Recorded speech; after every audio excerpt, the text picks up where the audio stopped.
আজকের আলোচনাটা ক্ষমতা আর প্রভাব নিয়ে, বেশ অন্যরকম একটা নীতির ওপর।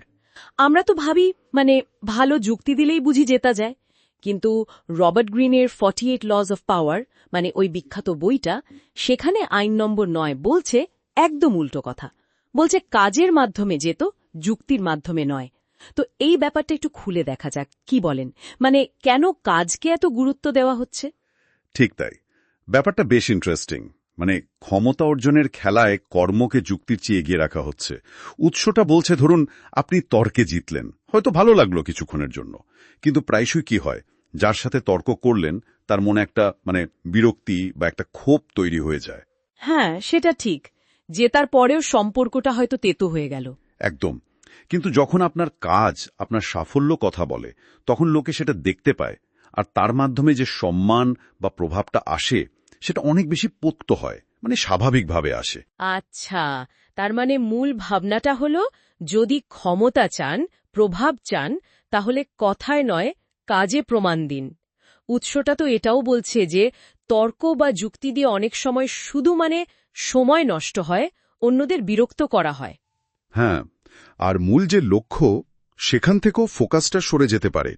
তর্কে জিতলেন হয়তো, কিন্তু আসল কাজটা হলো না। ঠিক।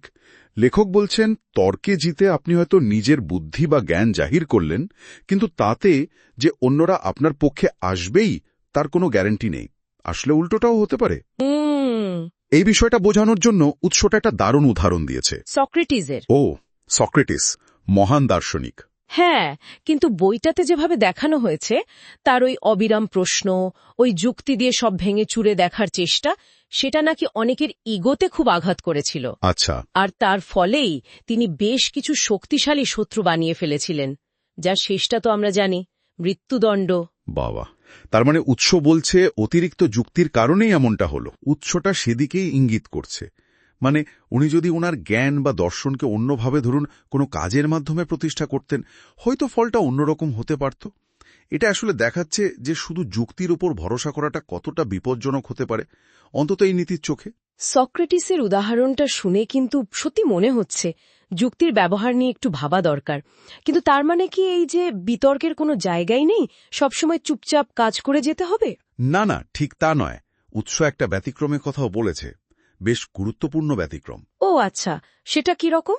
কখনো কখনো খুব বিশেষ পরিস্থিতিতে যুক্তি বা আলোচনা অন্যের প্রতি আপনার আগ্রহ বা সম্মান দেখানোর একটা উপায় হতে পারে, আর সেটার মাধ্যমে হয়তো আপনার প্রভাব কিছুটা বাড়তে পারে। যেমন? ধরুন, আপনার বসের কোনো আইডিয়া নিয়ে আপনি উৎসাহ দেখালেন বা সেটা নিয়ে একটু আলোচনা করলেন, কিন্তু সরাসরি চ্যালেঞ্জ না করে। তবে উৎস এখানে খুব সাবধান করেছে, এটা শুধু তখনই করা উচিত যখন আপনি প্রায় নিশ্চিত যে এতে আপনার ক্ষমতা কমবে না, বরং বাড়বে। বুঝলাম, এটা একটা কৌশল, মূল নীতি কিন্তু নয়। একদম, এটা একটা কৌশলগত ব্যতিক্রম। মূল জোরটা কিন্তু কাজের উপরেই। নিজের অবস্থানটা কাজের মাধ্যমেই পাকা করতে হবে। তার ব্যালেন্সটা খুব জরুরি। বুঝতে হবে কখন কাজ কথা বলবে, আর কখন খুব সাবধানে একটুখানি যুক্তি ব্যবহার করা যেতে পারে। ঠিক। এই ব্যতিক্রমটা ব্যবহার করতে হলে পরিস্থিতি খুব ভালোভাবে বুঝতে হবে, আর নিজের ওপর নিয়ন্ত্রণ রাখাও খুব জরুরি। আবেগের বশে বা শুধু জেতার জন্য তর্কে জড়িয়ে পড়াটা কিন্তু এই নীতির একেবারে উল্টো। হ্যাঁ, সেটা ঠিক। কারণ কাজের মাধ্যমে যে ভিত্তিটা তৈরি হয় সেটা অনেক বেশি মজবুত। একটা সফল কাজ, বুঝলেন তো, হাজারটা যুক্তির চেয়েও বেশি শক্তিশালী হতে পারে। তাহলে আজকের আলোচনা থেকে আমরা কি নিয়ে যেতে পারি? মূল কথাটা কি দাঁড়ালো? ক্ষমতা বা প্রভাব অর্জনের ক্ষেত্রে এই উৎস অনুযায়ী কাজের যে ফলাফল, সেটা যুক্তির চেয়ে অনেক বেশি শক্তিশালী। হ্যাঁ, আপনার কাজ আপনার যোগ্যতা প্রমাণ করে দেয়, নীরবে কিন্তু খুব জোরালোভাবে, যেখানে যুক্ত অনেক সময় শুধু বিভেদ বাড়ায়, প্রতিরোধ তৈরি করে। সংক্ষেপে বললে, কাজের মাধ্যমে জয়, এটাই দীর্ঘস্থায়ী কৌশল। আর সক্রেটিসের উদাহরণটা, যেমনটা বইয়ে বলা হয়েছে, সেটা মনে করিয়ে দেয় শুধু যুক্তির পথে হাঁটার ঝুঁকিটা, বিশেষ করে যখন ক্ষমতা বা প্রভাবের প্রশ্ন আসে। কাজের জয় দীর্ঘস্থায়ী, যুক্তির জয় ক্ষণস্থায়ী আর ঝুঁকিপূর্ণ। এই নীতিটা জানার পর একটা জিনিস ভাবছি, এখনকার দিনে সোশ্যাল মিডিয়া থেকে মিটিং রুম, সব জায়গায় এত কথা, এত মত, এত তর্ক। এই পরিবেশে দাঁড়িয়ে নীরব কর্মের এই নীতিটা মেনে চলা কি আরও কঠিন, নাকি এই হইচইয়ের মধ্যেই নিজের কাজের মাধ্যমে আলাদা হয়ে ওঠাটা আরও বেশি জরুরি হয়ে পড়েছে?